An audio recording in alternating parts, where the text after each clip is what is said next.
屏东县透早开始雨落甲真大，那边水利村的渔港安检所拢浸伫水里哦。放料的大庄村的海后路附近厝嘛拢淹水，阁有一只印尼的货船伊利安娜伫屏东的海边靠单，甲载哦船顶20个人拢平安，船嘛无漏油。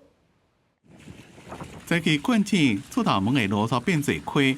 当地居民赶紧将一楼的家具搬走，袂会搬走的就去浸水或者是放水楼。凯米风台带来正惊人的雨量，屏东枋寮乡大庄村海后路附近，因为排水袂赴的消透，28户人家只好目睭金金看到水淹入去厝内。啊，逐年都地当讲啊，这就当淹水啦。逐年就淹嘛。怎么啊？了落雨就淹水啦。水淹到骹盘，就连奥多拜拢用牵的，惊讲车会歹去。 屏东县自透早开始落大雨，那偏乡的水利村渔港安检所浸伫咧水内面，害申诉人员伫咧内面无法度出来。当地村长讲，淹水的情形，互人想到2009年北北洪灾迄当阵的情形。是两点上班的业者，规暝拢袂困的。到日时冒着风雨赶紧起船，初步估计损失要甲上百万。